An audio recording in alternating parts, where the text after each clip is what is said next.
It's time for AggroChat, the official podcast of the Tales of the Aggronaut blog and stalwart gaming community, where we talk about stuff and things, and the stuff about the things, and sometimes gaming. I'm Belghast, and let's start the show. Hey folks, it's that time again. Time for another episode of AggroChat. This is episode 401. Tonight I'm joined by Ammo. Hello. Ashgar. Hello. Kodra. Error unauthorized. Ham. Hello. And Thalen. Hi. So, yeah, last week was kind of fun. Hopefully folks enjoyed that. And we had a topic that we are bouncing to this week. But it's probably going to be a bit of a long topic, so we're going to try and cover some stuff ahead of time. Eastward. This one's been on the list for a couple weeks, I think. What is this? Eastward is it's an adorable little game on Steam that is like classic Zelda meets, I don't really know, Octopath Traveler maybe. But you play as this like dad and his adoptive daughter going around doing Zelda things. I haven't gotten very far into it, but it's got a super charming art style. The like intro little cutscene was enough for me to be like, okay, I want to see where this goes. This seems interesting. And then it was like not what I expected almost from the jump. It's weird and cute and charming, and it's hitting those like classic Zelda vibes for me. When you say classic Zelda, like top-down isometric, do you mean like 8-bit style, or it's top down. It's this top down isometric. It's got a kind of pixely art, Octopath Traveler kind of style to it. Okay.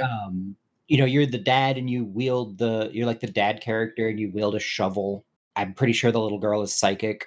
They usually are. Are you collecting upgrades or like that allow you to explore new areas? I mean, mostly what I'm doing so far is getting the little girl enrolled in school because she wants to go to school, and playing the new popular JRPG that's built into the game on like a little Super Nintendo console that is its own fun little mini game that's consumed a distressing amount of my time playing the actual game. Because it's like, that one is very, this is a JRPG fight item menu run kind of deal, except that it's designed to be played in about 15 minutes. Like it's got a clock on it. This is how much time, this is like, you have 7 days to do all of the stuff. How close can you get? And it's just like a mini game in the game. And like the different characters, it's both a plot point and also like a mini game you can play. I have not gotten very far. It's this sort of like, I think it's post-apoc. It certainly has a post-apoc vibe to it. The sort of mini game you're describing reminds me of a game called Half Minute Hero. Yes. Mm-hmm. Yes. It is very Half Minute Hero. A little bit more than Half Minute, but I mean, mostly that game had a 2-minute mode. Yeah. It's very similar and is appealing / addicting in the same way, where it's like, ooh, how fast can you get all of the different things? What's the order you're going to go into? And then can you go and fight the big boss and win? And like one of the characters that you meet, like one of the other kids, is just like this hothead who's like, I'm going to go straight to the castle and win. Oh, I keep dying. I got to try harder. And it's like, no, maybe you should play the rest of the game. And like, this is just the back and forth that the characters have about this thing. But mostly I bring it up because it's like, aesthetically, it's interesting. Thematically, I'm like, ooh, I'm kind of curious where this is going. It's definitely like very characterful. It's got that, very stylized character visuals and character art. You live in like a converted bus, like a converted school bus trailer thing.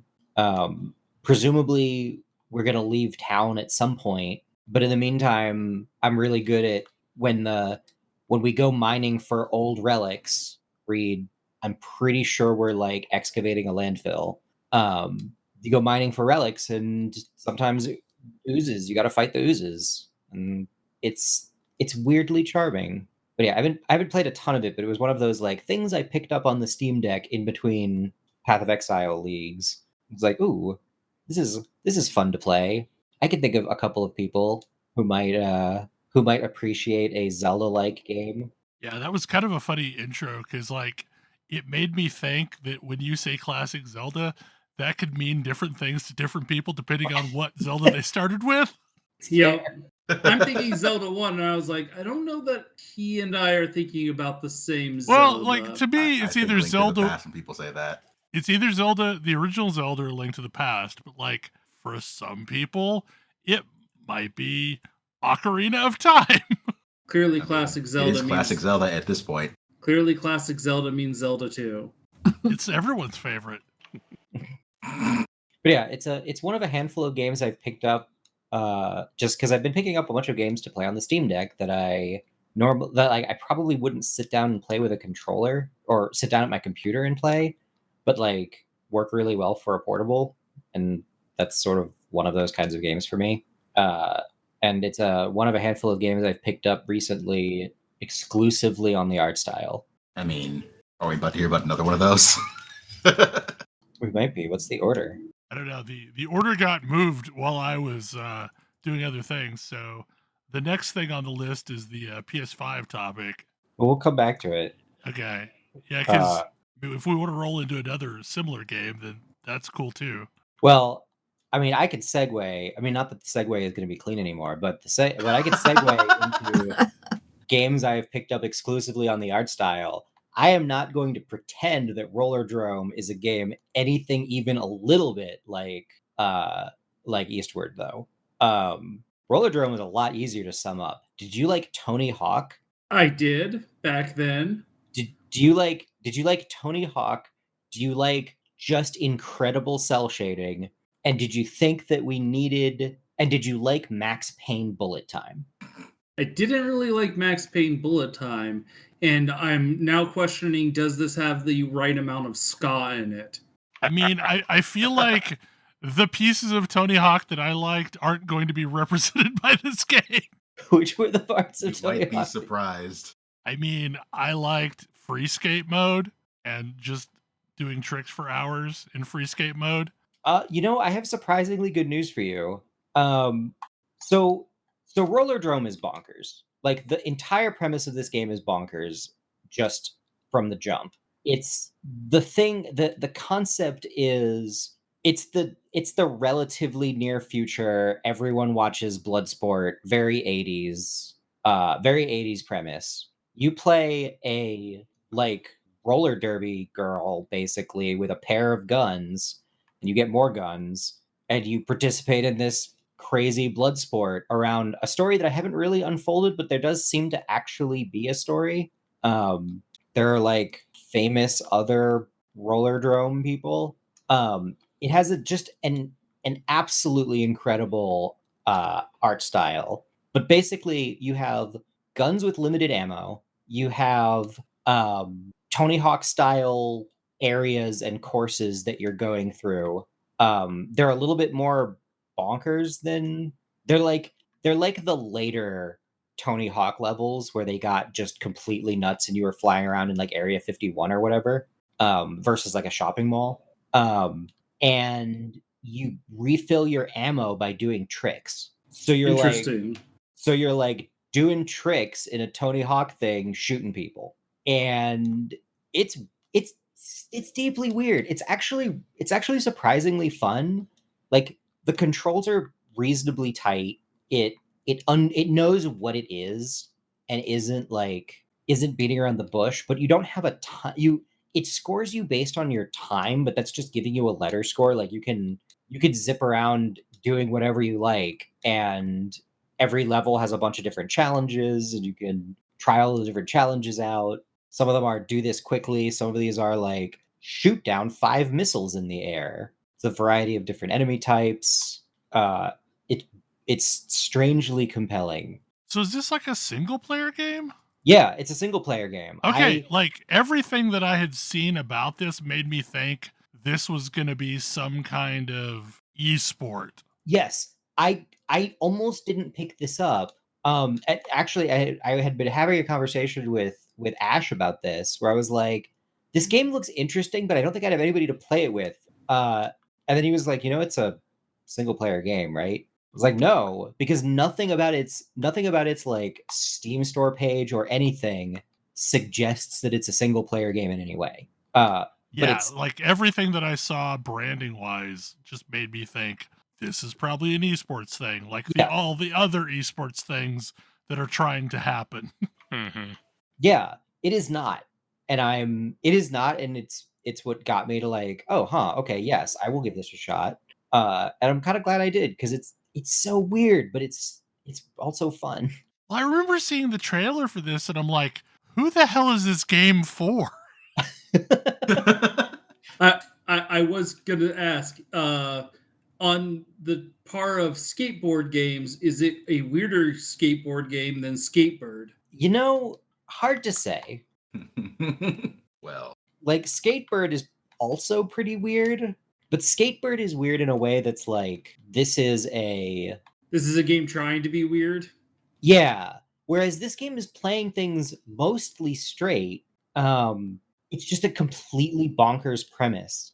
And it really makes me think, like, in the late 90s, early 2000s, we had a bunch of just incredibly off the wall game concepts. Mm-hmm. And if this is indicative of a return to that, I'm so here for it. Like, this is the kind of just absolutely weird game I want to support for just its incredibly aggressive strangeness. While being a perfectly tight game. Like, it's not like, oh, this is weird jank. Like, it controls well. It's a well-made game. That's weird. Yeah, it's a well-made, very weird game. And there used to be a lot more of those. Yeah. And we're starting to see something of a return to well-made, very weird games. And I'm very into it. I don't know if it's still on sale, but it was also like $15. Maybe as evidence to the confusing branding. Possibly. Yeah, like everything about this looked like, oh, it's a vaguely sports related battle royale game. Right, exactly. That's what it looked like. It's totally what it looks like, and it's not at all that. Well, because we've had a bunch of similar titles lately. Yeah. I mean, before I looked this up, I thought it was the Ubisoft roller derby game. Right, yeah. And I guess in my brain, I mixed those two up as well. Yeah, like, I don't know how we got to the roller derby zeitgeist, but I guess here's where we're at. And and like, this is a pretty good one. It's fun doing tricks. It's fun zipping around. I can't speak to the sound design on it, but I also expect that it's probably got some pretty interesting sound design at the very least. But I've only played it with the volume all the way down, so I can't really speak to that one. But it has all of the vibes of a game that I would play exclusively for the music. I mean, that was a lot of Tony Hawk. Again. Yeah. Or like Jet Set Radio. Yeah. It's got a very, like, if Jet Set Radio, like, from an art style perspective, if Jet Set Radio were taking itself a bit more seriously, that's the art style. Like, it's still heavily cell shaded, and it's doing some really neat things with the cell shading, like some real, like, No One Lives Forever kind of, just kind of like, hey, we did animated cell shaded explosions. I don't know. I found that really cool. Like, the art style is just impeccable. Okay, so the other topic that I kind of hinted at a few minutes ago is we had something really weird happen this week, and like, I don't know that there's a lot to talk about it, but it's backwards from what normally happens. The PS5, Sony has raised its price. Of note, in all territories but the United States, and the amount that it got raised by is variant depending upon the region. It was immediately raised in Japan, and folks over there seem to be real salty about that it wasn't also raised in the United States. I mean, I can understand why. Yeah. Like, this is, but this is backwards from what's supposed to happen during a console generation. I mean, especially this is terrible timing for that, because the yen is in a bad state. So, like, all those people who are real salty, yeah, they also, like, their currency is buying like 15% less than it used to. Is that possibly why it went up in Japan? Well, they said for economic conditions. That but Yes. also like lots of other regions, Canada got raised in. I mean, but So- Sony probably reports in yen, so as so that's as probably why. I was about to say, so as I have been hearing in numerous business meetings, there's kind of an existential problem with U.S. businesses right now where the dollar is too strong. Mm-hmm. And if you're doing business overseas, you're making less money if you're accepting the same amount of international currency. Yeah, it's a problem. So look, to make it clear just how bad a shape the yen is in right now. Like the first time that my wife and I went to Japan, the exchange rate was about 120 yen to the dollar, and that really sucked. Like that was like historically bad for the. No, I'm sorry. That was really really good. That was historically good. Like the next time, it was like 90 yen to the dollar. That sucked. Yup. But like classically, 100 yen to the dollar is right about normal. 120 yen to the dollar was like, this is as weak as the yen has been in who knows how long. Right now, the exchange rate is 137 yen to the dollar. Oh, Yeah. jeez. It's Yeah, bad, yo. And the new price for the disc edition of the PS5 is roughly 50,000 yen. So yeah, that probably is what it is. That makes sense why it went up in Japan and not the US, though. Uh-huh. Yeah. But like this is causing some weird ripples to happen as a result. Because that would be about like, 300. That'd be on about $360. 50,000 yen would be right now. Yeah, as the exchange rate. Like so since consoles tend to be loss leaders, like they're probably just trying to recoup their costs. Like, yeah, Well, yeah, that and- makes a lot more sense. And yeah, you connect those things. Not great though. Nope. Not great. It's the same. That's at least a more sensible, if tragic, reason for the price increase. I was thinking of other gaming hardware that has gone up in price recently for under questionable auspices. That is starting to come back down, thankfully. What's hilarious though is Microsoft is using this to their advantage and advertising that they're not going to be raising the price of any of their consoles. Oh boy. And like that, you would think, okay, well that's not really going to make much of a difference because Microsoft has traditionally not had much traction in Japan since the 360. Nope. But like that's Traditionally, actually that's starting true. to change. Yeah. Yeah. I mean, we've seen what arrogance does in this arena multiple times. Yeah. Nobody seems to learn this lesson, even though I mean, this lesson Sony is has had to learned- learn this lesson before. Somebody's had to learn Yes. this lesson literally every single time it's been possible to learn this lesson for the last like 30 years. Yeah. And yet, And- here we are again. And yet there's only one company that seems to have learned this lesson, and it's Nintendo. Yes. Yeah. So it will be interesting to see. Like, it was already hard to get a PlayStation 5, but does this mean Microsoft's going to make even more traction? Because the Game Pass is popular. I also wonder, like, I gather PC gaming has already like made some strides in Japan. I wonder if it will make more now because like a lot of those games that classically, you would have played on the PlayStation, you can get those on the PC too. Yeah. That's always been a kind of iffy arena in Japan. I mean, Japanese publishers have, since we started the show, made significant strides towards putting games out on PC. They really have. True. Like they realized that the PC was in fact a platform. I mean, it would be lovely if Sony games, released on PC in parity with releasing on the PlayStation. Let's not ask for miracles. Yeah, I will say that Sony is trying to make their console have an actual value proposition by having exclusives, a thing that Microsoft has not done a great job with as of recently. Microsoft is off on a completely different strategy, near as I can tell. Yeah, Seems to and be it seems to be working out for them. Yeah. What's interesting as well is apparently there's been leaks of a Sony PlayStation PC launcher, so that there might be a storefront for the PC in the works. That would surprise me. It would surprise me if it were successful. That Yeah, that one right here, which kind of leads us to this next topic. And So this got thrown on the list a few weeks ago when I was reading an article talking about how Epic Game Store is kind of a black hole. Yeah. And like games are out right now today on the Epic Game Store that nobody has a clue about. Like Darkest Dungeon 2. Exactly, like Darkest Dungeon 2. I had no clue Neither did Darkest I. Dungeon 2 was out. Until you said that just now. Okay. Well, wait, is it really out? I thought it was early access. I do believe it is actually out. Yeah. That's horrifying. I'm pretty sure it's early access. Like, we don't know. Who knows? So it's made me question if the Epic Game Store deal is really a good deal, since you're essentially just kind of delaying launching your game for a year.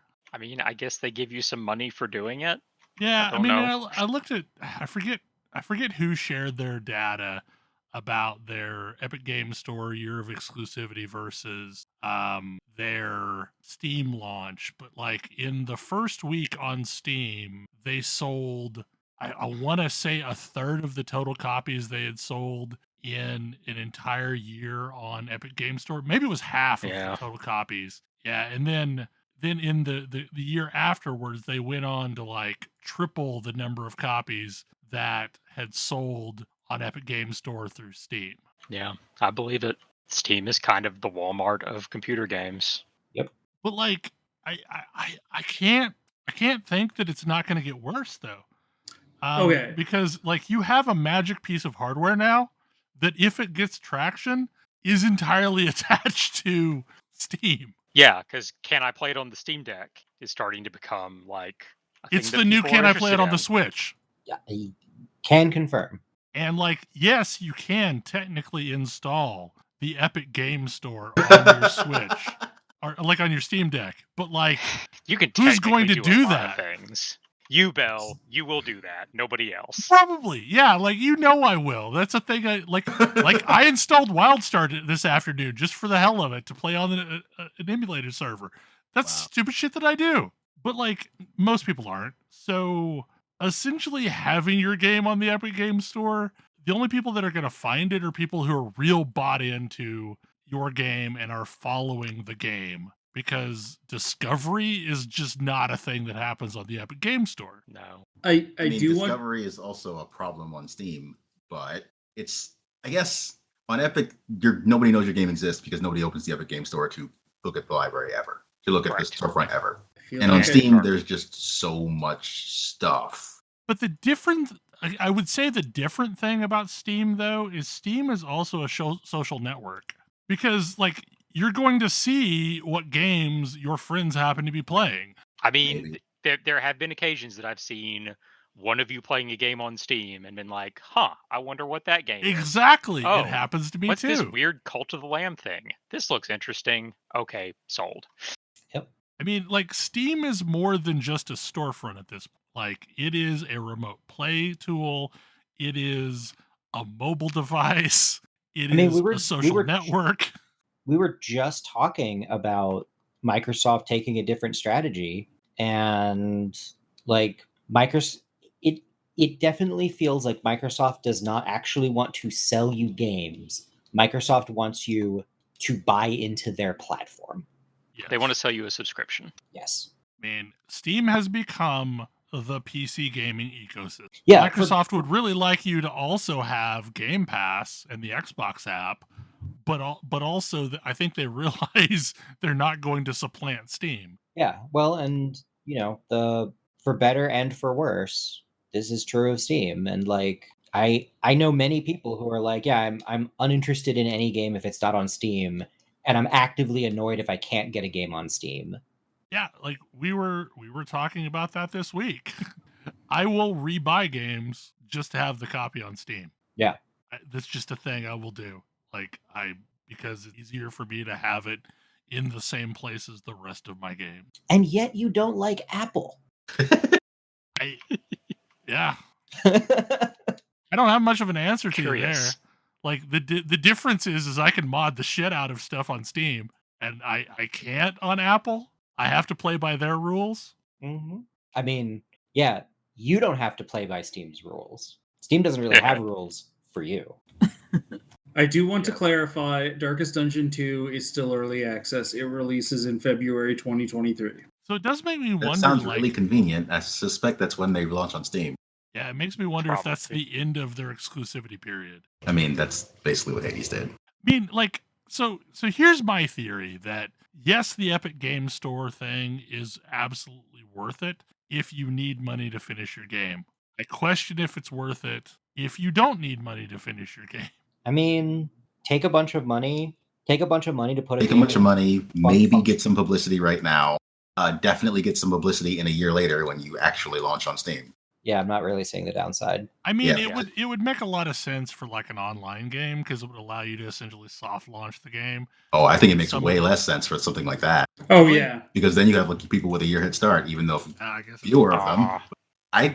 My opinion has always been that the Epic deal is a good thing, and you should definitely take it because even if you fall into a black hole, you got the Epic money, and you still get to do the thing you were going to do a year later.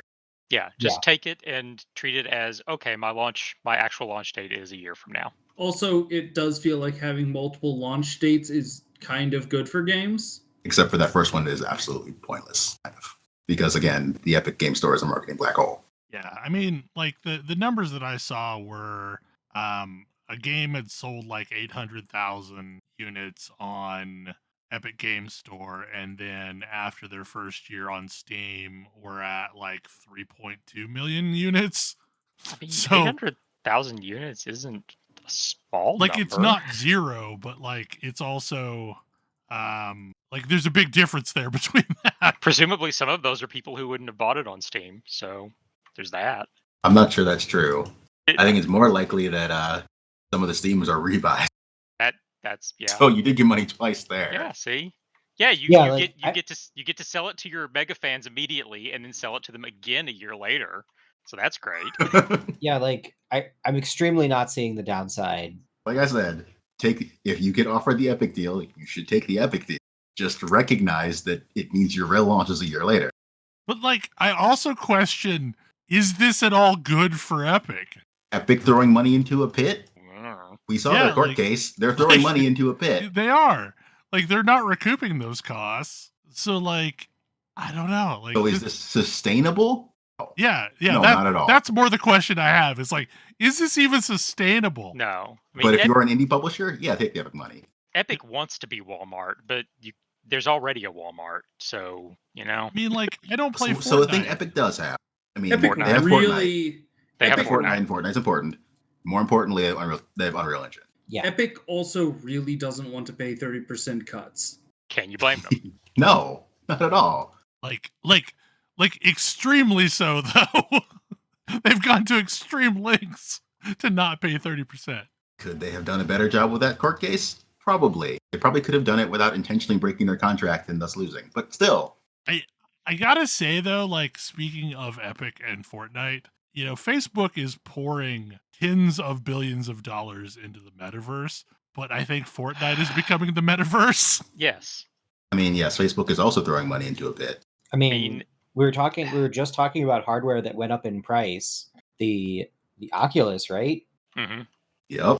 Just went up. I just want to point out to Facebook, Second Life came out 20 years ago. Your garbage is still not as good as Second Life.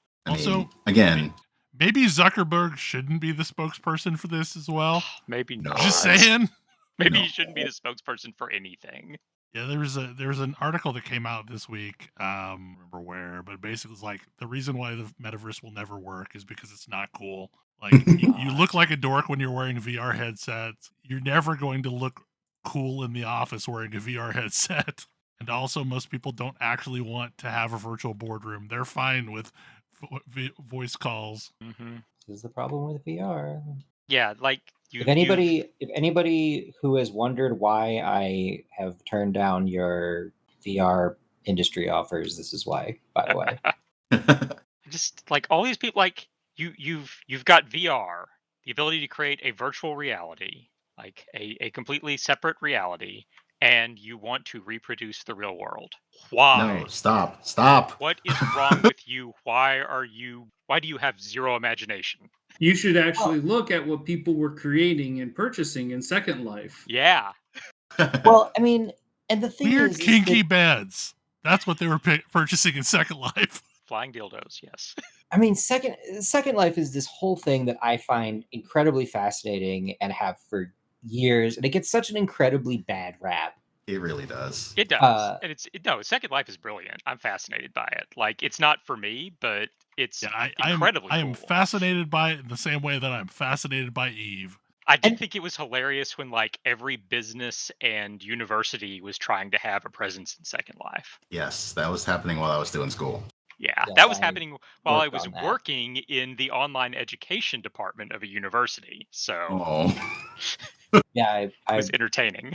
I was working. I worked on that when I was in undergrad. My algorithms professor was super into Second Life and was very excited to talk to any students about it, which is how I know anything about it at all. The thing about Second Life is almost universally, whatever you're into, at some point in Second Life's history, there was an answer. Mhm.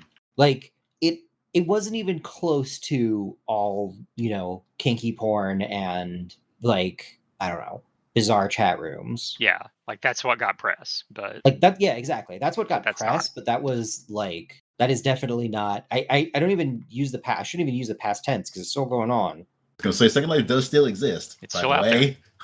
it's not the new hotness anymore, but it's trucking along. No, the big problem with VR is in order to get people into VR, you've got to do the boring thing. You have to figure out how to make the boring thing work. We did not have PCs in our houses to play video games. That was a side effect. I mean, the killer app for most PCs was Excel. That's what sold computers. I mean, that and Was word processors. spreadsheets. Yep. WordPerfect was huge. Spreadsheets and word processing. And like solve that for VR. To me, there's already the killer app for VR, but nobody's doing it. Like, if I were a venue of any kind, I would have a seat that's prime real estate, that's got 360 cams on it, and allows you to basically like attend a concert in VR that's has everybody else at the concert. Like, that is a cool thing. Or like different destinations that you want to visit, like Yep. having the ability to like roam around, like and see it from your home, like that's cool too. But like that's not what people are building. That's not what anybody's interested in building. Yeah. No, like that's the I completely agree. Like that's the real VR sauce is can you do like limited ticket venues or any of that. That's the Right. and Well, and even that requires a lot of infrastructure to make it happen too. That it requires negotiations with venues, and it's not the easy way. well, and that's kind of the thing is the level of like, hey, you need to have something that is cool enough and unique enough that is not accessible elsewhere, such that somebody wants to put a headset on instead of sitting in front of a TV or a PC screen. And there's not a lot of that. Like there just aren't that many experiences. Send a rover to the next planet and put a VR rig on the top of it so that you can rent space and just sit on top of the rover as it roams around. Like that would be a thing somebody would pay for. Yeah, have a VR drone. Have a VR drone that people can so you could do a whole series of venue things. And there's similar stuff that you can do with VR. Like there's a lot of like industrial applications. Yeah. But again, those aren't consumer grade. You're not going to get the millions of people buying into that. This is why I continue to be like AR is actually the thing. Getting people to wear glasses with a heads-up display is going to happen a lot sooner, I think. Yeah, just like make them comfortable and not make me look goofy, and I'm in. Like I've wanted these for decades. And I think like where we're really at there is we need better transparent screens. We need to honestly, even that's sort of solved at this point. Text rendering is the one that sucks. Rendering text so that you can read it without it giving you a headache. And it probably needs to be made by somebody with a with like a particular plan for how this expands versus a like, wouldn't it be cool if Well, kind of approach. I still think like one of the first places we're going to see AR integration in a big ways in automobiles, Oh yeah, with like navigation and that sort of Mhm. stuff. And I guess this whole discussion kind of blends into the gaming futurism topic. I did promise that, didn't I? We did. Yeah, so games in 15 to 20 years, I think was it games or was it MMOs? Yeah. I think it was games in general. Just games in general. Yeah, like I guess there's the nice way and there's the like I choose violence way to approach this one, but like so I'm going to choose violence. Like 20 years from now, 20 years from now, the existence of a console is going to be somewhat questionable. Like they're not going to look the same. And while there will be people who play games on PC, they will be considered archaic. The future is mobile. I believe it. You can see it. I everywhere. believe it, but God, they've got to solve the interface problems. But that's the thing is interface problems are a problem that can be solved. And that's just what it's going to look like. Like you're going to have better and better processing power, you're going to have better and better hardware, you're going to have better and better battery life. There is rapidly not going to be a reason to have a stationary device that you're tied to. Yeah, like I believe it because we're I think already there with physics- Genshin and Tower of Fantasy being the exact same client on PC and mobile, and like there's not a significant difference between them. Like they're already like good on mobile. I do think the realities of cooling and physics will mean that dedicated hardware is a thing for quite some time going forward. I think that dedicated hardware will be a thing, but I also think that Interesting, because you don't think that streaming will pick up enough? I don't think that I don't think that the infrastructure necessary for wide scale streaming is going to crop up in 15 to 20 years. Okay. There's like this is something that we've run into, especially with the push of students in classrooms remote during the pandemic. Like the number of people, like I live out in the middle of nowhere, like, and the number of people that don't have access to reliable internet of any kind is still extremely high.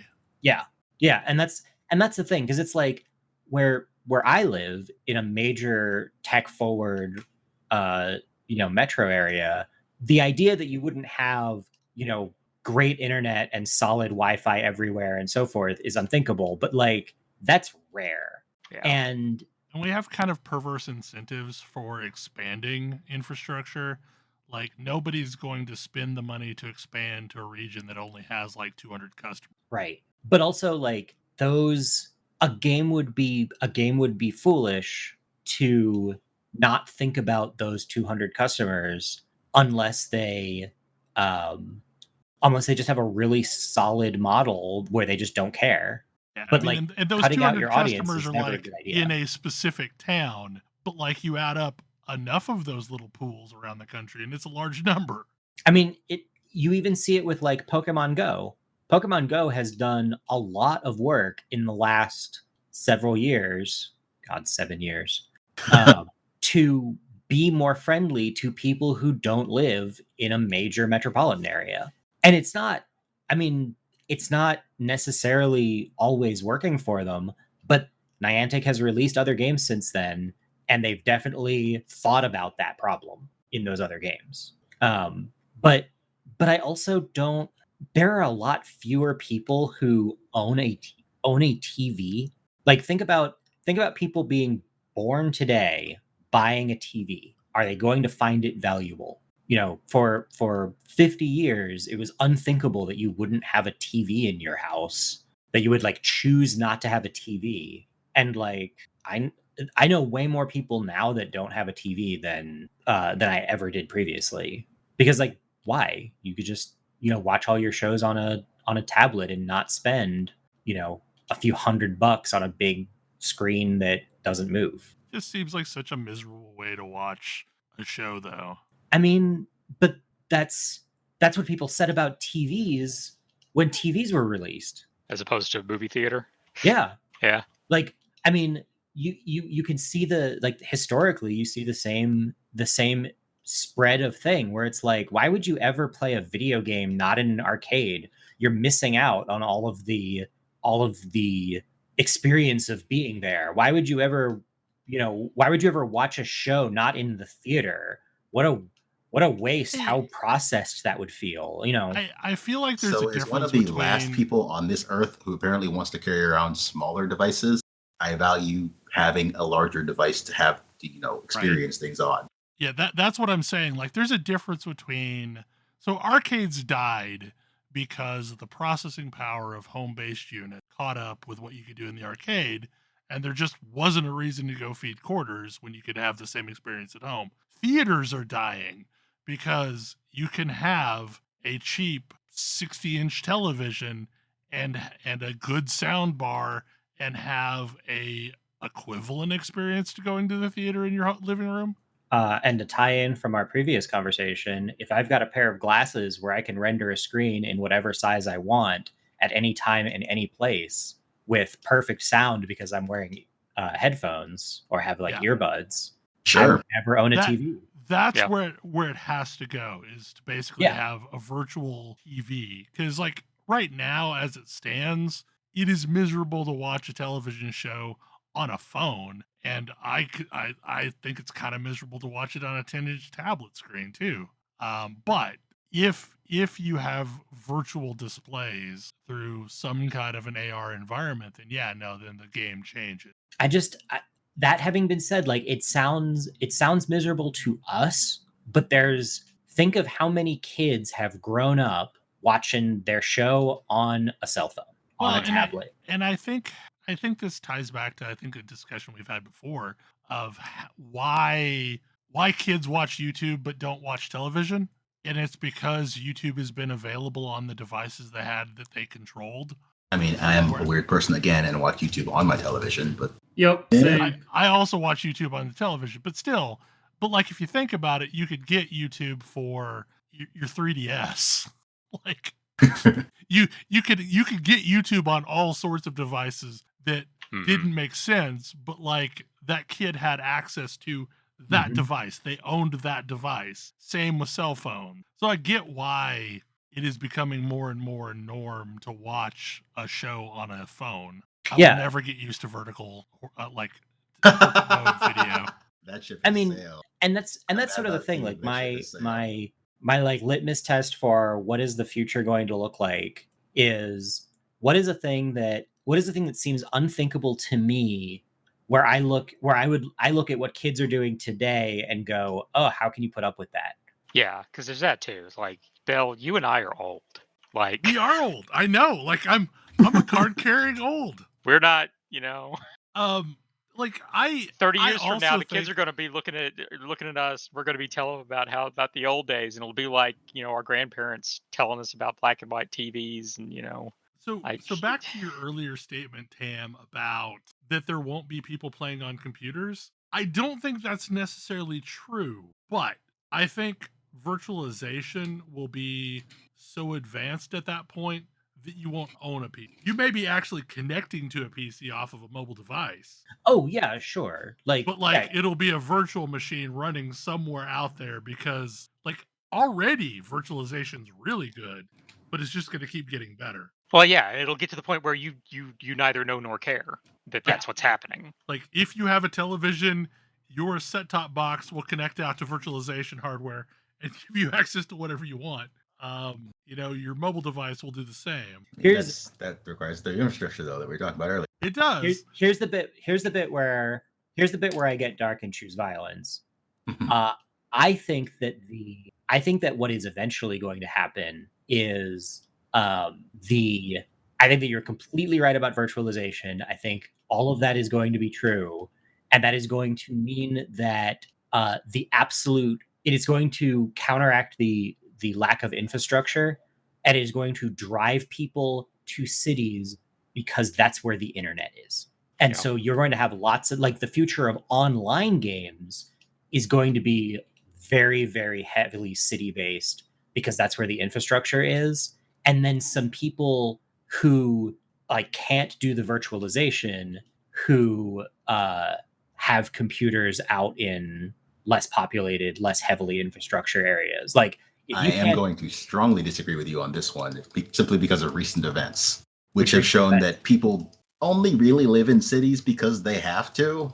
yeah, And I do think that is going to drive more infrastructure creation wider I mean, the rather other than drawing more possibility, people towards cities. the other possibility is that infrastructure becomes important enough to enough corporations that they force it to happen. that is a level Oh. of optimism that I don't have. I mean, yeah, Fair. that's the optimistic take. But Like, yeah, that's like that is the optimistic take, and it is a level of optimism that I lack. but like that's what I think is for that to happen. I do think like it basically takes, you know, government built infrastructure, and that takes enough corporations shoveling enough money into making it the thing that everybody wants and that the government has to do. Because I agree, people only move to cities because they have to. But if the internet is in the if you have to live in the city because that's where you could have the internet, then people will do that. Like people will move at speed. Yeah. I'm saying enough people with substantial amounts of money are moving out of cities that is going to become profitable to make more infrastructure. I'm hoping for that future, but I mean, it's a money problem either way. We'll see which way it shakes out, I guess. But that is I the feel like optimistic living future. in cities and affording living in cities is unsustainable right now. Also, all bets are completely off if we actually get decent public transportation in this country. Oh God, yes. I wish. If we get decent public transportation in this country, I triple down on my view on cities, because that will then mean that people don't have to leave a city to live somewhere affordable. Like you can just skip all of the amenities, all of the like having to own a car and all of that overhead and all of that. Because like there's a huge rise in people valuing walkability in their home areas that didn't exist 20 years ago. Like nobody 20 years ago talking about where you can walk to from where you live was like, what are you even talking about? Sounds like, that was a nonsense conversation that you would have with people. And now it's like, now you look at places and they have walkability scores. Oh, and I'll be honest, like that's one of my favorite things about the neighborhood that I live in is that, I can walk to grocery store, I can walk to restaurants, I can walk to anywhere if I need to. Man, that would be nice. I don't regularly, but I can. Definitely thing I miss from living on the East Coast. I, on the other hand, live in a place where it's not even really reasonable to bike to such places because you will get run over. Yeah, but I do think that there's much like the arcade situation in the 90s. I think that there's a potentially dark future where we hit a technological level where as long as you're in a place with good internet infrastructure, you can play really high. You can play the hottest, Fortnite or whatever, and that will mean that basically like, oh, you want to play an MMO? Like, do you live somewhere where you can have the best internet? Because otherwise, it certainly wouldn't be the first time. Hey, I kind of like. I'm already starting to swell house ads around, advertising the kind of internet you can get, and especially with at least here the death of the office. Like, I mean, offices aren't opening back up. I do think that having good internet is going to be a selling point, and maybe that's going to drive some infrastructure investment, sell houses in additions out in the middle of nowhere. I mean, also, we'll see how the upcoming real estate crash shakes out. Which one, ours or the Chinese one? Both. Yes. Yes. First one, then the other. Yeah, that is a thing that I am concerned about. That we have not dealt with is especially the commercial real estate crash that's impending. I've been downtown here for a few times, and none of the offices are populated anymore. Well, I mean, and that's kind of the other piece of assuming that holds. there's going to be a bunch of I don't necessarily feel like I see that changing, and that's a lot of real estate that's going to go. That's a lot of real estate that's usually like fairly big buildings. That's like who buys that? Like you've got these buildings. Who's gonna go there? I think you're going to see a lot of office buildings converted into residential. Probably, yeah. And honestly, probably not expensive residential because they weren't built to be residential to begin with. So you're kind of trying to convert type. Yeah, it's going to turn into basically the equivalent of a college dormitory. Right. And while that's not necessarily great from a like quality of life standpoint, it is probably going to be cheap, which pushes back on that like, is it too expensive to live in a city thing?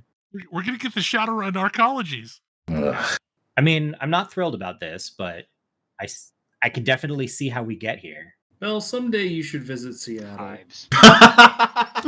It's already Shadowrun arcologies. Not exactly, but we got some other parts. I don't know what you call South Lake Union. Fair. I mean, Ghost town. I was gonna say, do people still live there now that people aren't going into the office? Anyway. The other thing is the other like I guess more directly gaming related thing. I think games move to smaller sizes. I don't think that people are impressed by games where you could play with hundreds or thousands of people and haven't been for some time. And I don't think like the old 40-man raids, for example. I don't think anybody wants to do that. And it's not really I don't think. I'm 100% certain nobody wants to do that. no. And scaling sizes and stuff is kind of, hey, what friends do you have around that can hop into a thing right now? I do think if somebody can figure out how to make a game that is a place where you meet new people and that a new audience encounters that could be the next WoW. I just don't know how we get that back though, because I don't there's either. a lot of things that were tied up into that existing, and part of it was being able to play with that many people was still a new concept. This is why there was a certain amount of newness associated with it, and we came into that era with more open mind than we have now. This is why I am so sad that I am so sad now and will forever be so sad that Call of Duty learned from MMOs before MMOs learned from Call of Duty. Oh. Because early MMOs were absolutely social spaces almost primarily versus competitive spaces primarily. Like Call of Duty learned to make a competitive experience that had lots and lots of players, so you never had to wait. And it absolutely does not care at all about whether or not you met somebody new and forged a relationship that way. It cares that you were able to get into shooting other people as fast as possible. Yep. And that's what all of this live service, that's what all of the live service thing is, because they're not inherently cooperative environments. And so there is no, whereas like the MMOs were. Yep. In most places. To be fair, like the two games where I have met new people in that aren't part of my social group are Final Fantasy XIV and Guild Wars 2. Mm-hmm. And in both games, they're non-competitive environments, at least in the free roam aspect. Like when I see a player, it is not a negative thing. Yeah. Well, and also while there's not the enforced downtime that there used to be in games like EverQuest, which gave you time to, start chatting with other people, there are downtime spaces that people tend to congregate in those games. I've struck up a lot of conversations waiting on the cactpot drawing in Final Fantasy XIV, or sitting milling around in Zone before Tequaddle in Guild Wars 2. Mm-hmm. Like there's an event that we've all shown up for, but it's not yet time, and you don't want to get there late. So it gives you that gap space of, time to do something. And I think that's maybe part of it too, is the open world only really matters if there's things going on in it that draw people together. Mm-hmm. There's a fine line between creating pacing and space and disrespecting your time, and it's really hard to hit, especially because it's a moving target. Different people feel very differently. There are absolutely people who are like, no, this game is a giant waste of time because I have to wait 5 minutes for these events to spawn. I just want to get in and play. But also I think that's how you get, because it's not just purely competitive, or it's not just purely cooperative, because if that were true, then I would actually meet people in like WoW jumping into random groups. Yeah, but like it's cooperative and not disposable is what's needed. And all of that you are super disposable in that content. Well, cooperative and not disposable, and also like you need, the downtime is important.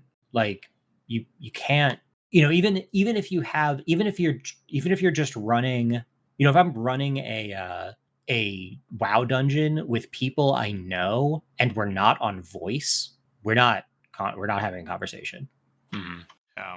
There's no time. Yeah, There's well, no gaps in the action that used to get filled by chat. Yeah, any gaps you're trying to close as fast as you possibly can. Go. Yeah, optimize your whatever per time. And I think some of that's just a side effect of a mature game style. Is as MMOs have matured, they have become more and more optimal. Yeah, I think that a good new MMO is almost going to be unrecognizable as an MMO. Yeah. I think that seems likely. I mean, I would say the best new MMO that we have had in a really long time was Animal Crossing. Mm-hmm. Yeah. Mm-hmm. Yep. Because it brought lots of people together. I mean, it was in small groups, but it brought lots of people together. And it was all about just milling around and chilling out. Yeah, that was the entire stuff point. Together. The most interesting and enduring MMO in history is Magic the Gathering. I feel like I don't even have a response to that, but it's definitely true in a lot of senses. The problem is with Magic the Gathering is it is a game that has also become optimized, and the community has effectively fought against some of that optimization and created formats like Commander that have now become far more popular. But like the original goals of Magic the Gathering, it outgrew a long time ago. Like, in the eyes of Richard Garfield, what he expected people to do was open a starter deck and a couple of packs and then play with whatever you got. Yeah. That was his vision for the game. And he thought there would be way too many cards that no one could ever optimize this game. So like it didn't matter if this one card was overwhelmingly popular or powerful. Like you're going to play with random cards. Yeah, so. that was balanced by, you probably don't get that card in your pack.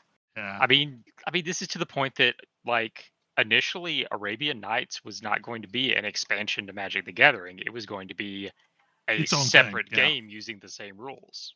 Like, yeah, you can see, if you look at around the internet, you can see the prototype card back. Yep. It was also going to be a deck master game. Yeah. Like the deck master thing was on purpose. But like to some extent that's what Mirage was supposed to be and Ice Age was supposed to be, was like an alternate set of Magic cards, and the intent was you would just play with Ice Age or you would just play with Mirage. Yeah. I mean, now that's kind of what we do, right? That's what standard is. Yeah, but yeah, anyway. But like it's funny, like there's been attempts to draw the focus to like draft events and things like that, but like Commander seems to be the most endearing format that like that people seem to genuinely love. I mean, Commander seems like the closest to what Magic was back when I was playing it. So Commander is one of the easier, because of the constraints allow it to be easier to brew your own deck and that deck to mostly work. Yeah. Like, that's a big problem with trying to brew a standard or like modern or legacy or anything like that deck, is you have a completely blank palette. Like, there is no constraint on what you are putting into that deck other than the cards available. The constraint is oftentimes that you can afford it. Well, whereas Commander is like, hey, you're probably going to want to play a bunch of weird cards that are probably a lot cheaper because no one else is looking at them because they kind of work well for this commander. Yeah. Yeah, I think that the only thing that the thing that Magic is missing is the cooperative element. It's got everything else. It's got a continually evolving thing. It's continually evolving while not being while keeping those evolutions from being hugely disruptive. There's lots and lots of people playing and talking about lots of different aspects. It's a game that it's open-ended enough that it can have, at the risk of using eye rolly terminology, emergent gameplay. As in, this was not what the vision is, but it's still a perfectly legitimate way to engage with it. And like that's sort of what games need to build those those interesting communities. And you see that with role players. Like, no, was WoW ever really terribly supportive of role players? Other than making every chair something you could sit in? No, not really. But it didn't take much. And there are absolutely people whose entire engagement with WoW, or like the overwhelming majority of it, was roleplay, just because it's got that potential for emergent behavior. Whereas like you can't really roleplay in Call of Duty. You can't really roleplay in Destiny. You can't really roleplay in Magic the Gathering. No. I mean, to some extent, you can in Commander by choosing an interesting theme for your deck. Well, the thing is that That's because not quite the same thing. Because it's an inherently competitive game, you can't, because then you've just made something that's flavorful and bad. Yeah, and I kind of wish some of the games. What was the game that had the evil rabbit characters that was a digital TCG? Oh, Shinmari. Hex? Hex. Yeah. Hex was supposed to have raids. Hex was supposed to have like a lot of the co-op trapping. Well, TCG did have this, and it was great. And Magic has messed around with this concept. Magic's version was not good. I think some people liked the Hero's Path, which was granted a very limited time thing where you had to go to an LGS and play against the store. See, I'm not even talking about that. That was like an event thing. What was it? Plane shift? Plane something? Planescape. Planescape? Plane Chase was fine. Plane Chase. But I think Planescape's Arch Nemesis stupid. is what you're thinking of. Okay, Arch Yeah. Nemesis is what I'm thinking of, yeah. Which was a It's just plane sort of a shift format thing. that involves a particular die and deck that you might roll and things happen. Yeah. I honestly want to get a hold of those things and add it to a Commander game at some point, but I don't have that. Wasn't they one were- of the Arch Nemesis plane shift or plane chase? No, they were just released similarly. Ah. Yeah, like it was a enemy deck and then a bunch of individual character decks, right? Yeah. That was the second one they released. The better one was Nicol Bolas themed and was like that. The first one was just like 4 decks and pick one to be the arch enemy. See, like it would be cool though if they did something like the WoW raid, because like you brought an actual deck. Like you didn't bring or play an event deck per se. Oh, you you just brought your WoW deck. You could absolutely bring your own deck, and the Arch Nemesis could also build their own deck. There is a way to do that. Yeah. And then you select which Arch Nemesis cards you want in your deck. With schemes, I think they're called. Yeah, schemes were a digital thing the Arch Nemesis got to play around. I don't know, like the WoW Onyxia raid deck was nice and straightforward. Yeah, well, and also what's notably nice about that, if I recall, was the Onyxia raid was like AI controlled, right? No. No, it No, wasn't? a player played Onyxia, Oh, okay. but like it followed the phases of the fight. More dots. Mini whelps. I remember I played a Shadow Priest for that because dots were nonsense and I had a Shadow form. I would love to see an exploration of the Microprose Magic game, but like better fidelity. That was a neat game. I had I love that. that I game. liked it. Oh, I enjoyed it, but like it could have been done so much better. I just like that. You know when we talked about like games you want to see like a new version of, like that's another one. Like Yeah, it would be great. I want that game back. Like I get that all the Magic games, it's all arena and and that's great. But like It was game Bad where- Magic the game. It was It was so good. good. It was so Yeah. good. Like you fought random baddies to get cards to make your deck better. I mean, You like bought a them game off the where vendor. You are a planeswalker, and you are putting together your spells. Like, Hex was kind of like this, and I wish that game had been more successful. Same. Did you see that Spellslingers is coming? I did, but I have no hope that that game is going to be for me. Maybe not. But if it'll be for Hearthstone after Blizzard shuts down Hearthstone.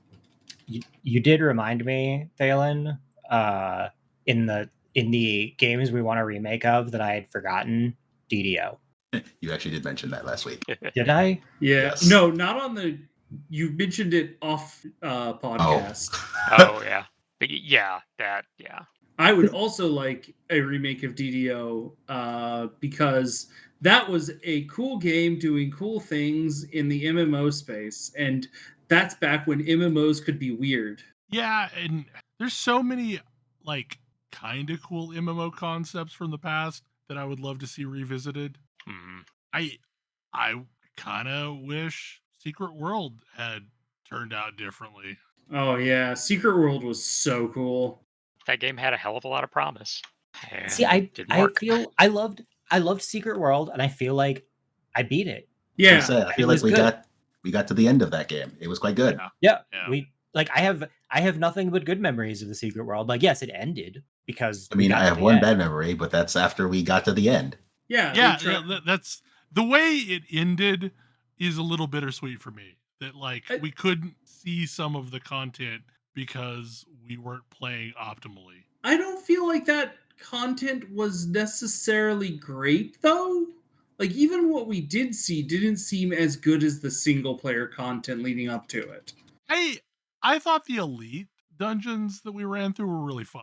Like I thought they were really good. Yeah, like I enjoyed those a lot. I didn't like whatever was a nightmare, whatever was the last phase of dungeoning where it just fell apart because we have the right specs. Yeah, the dungeons in general were really cool. The balancing for Nightmare Dungeons was not cool. Yeah. Yeah, like I liked normals.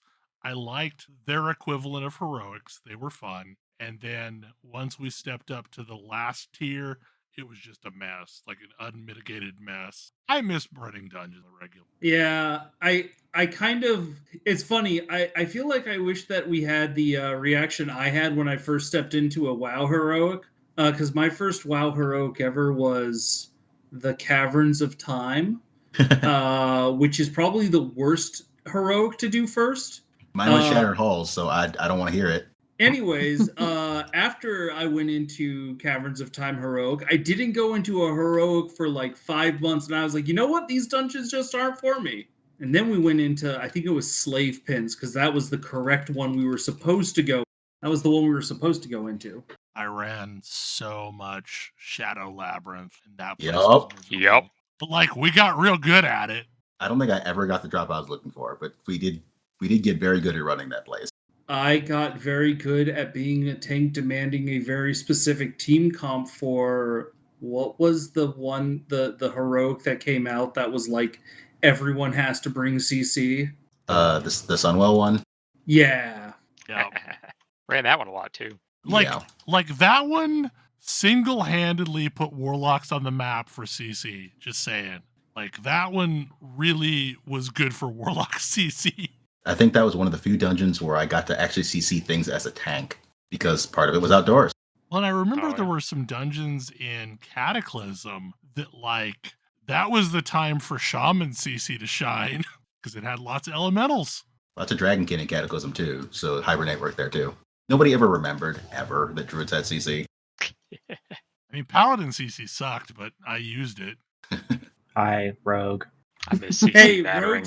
Rogue Like sapped Sap is in, the original CC. Yeah, Rogue yeah. That sapped is in false. Sunwell. No, that's No, that's Sheath is the Polymorph. original Sheath. CC. Polymorph was Poly- the original. Okay, so Yeah. so I don't I want to get hear I this didn't sap run nonsense. I didn't run with a lot of mages.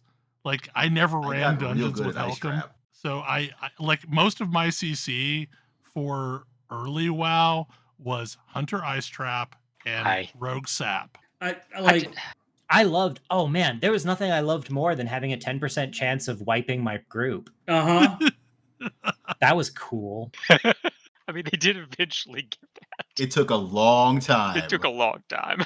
I want to say Wrath was when they decided maybe CC shouldn't just fail randomly fail on a server pick. Shouldn't fail and aggro the monsters.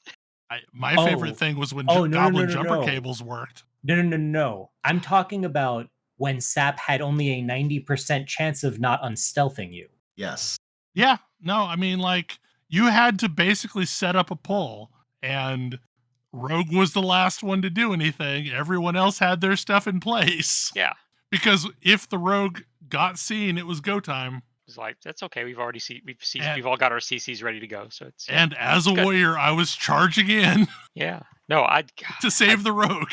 Like I have wonderful memories of like of ice trapping something and then re-upping that trap and then also setting down a trap to catch the thing that the Rogue had sapped when it popped out of sap. It was great.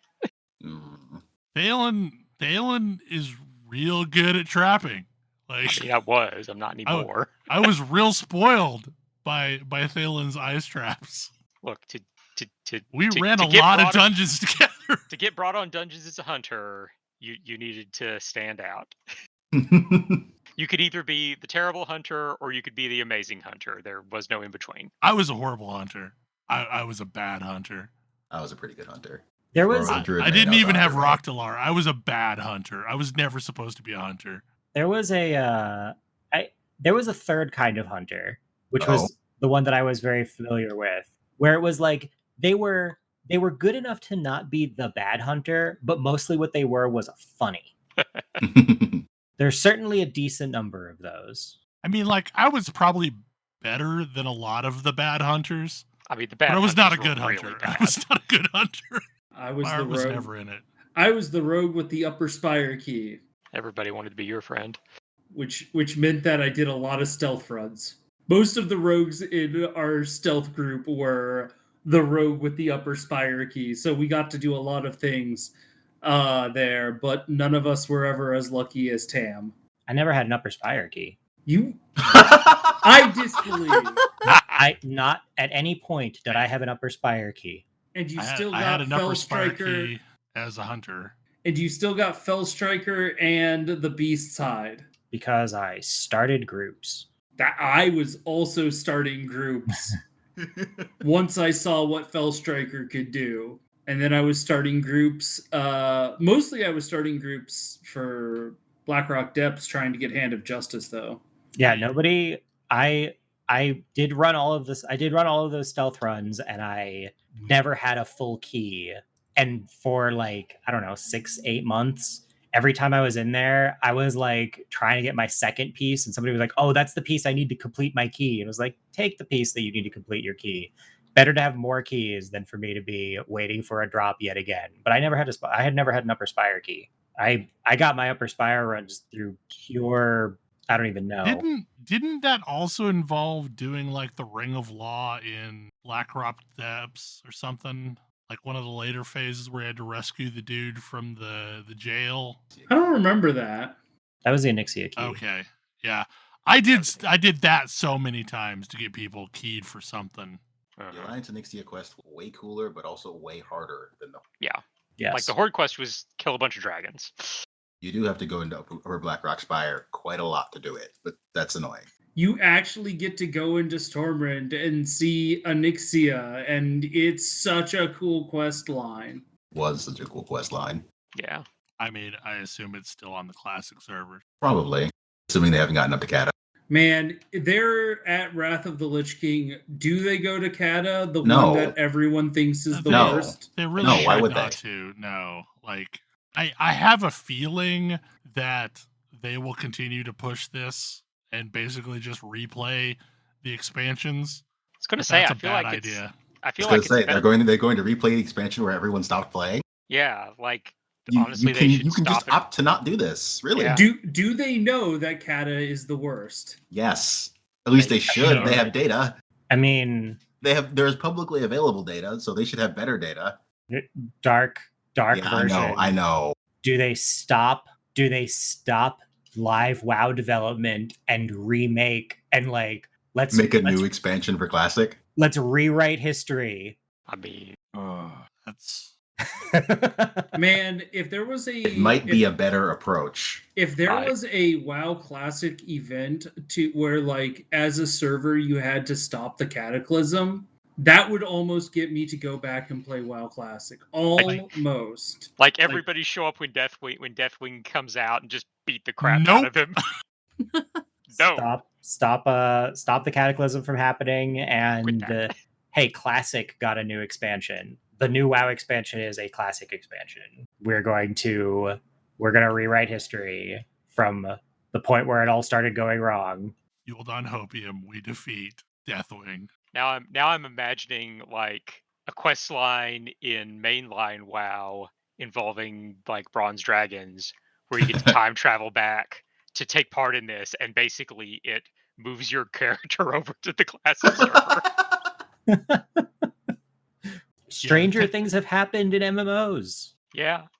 Yeah. Like, Yeah, I'm not sure that would even hit the top 5. So one of the most jacked up things about Dragonflight that I've seen so far is once you finish they're not called Draconids, they're called Drakthir, but they're basically Draconids. Like they're another machination of the Black Dragonflight.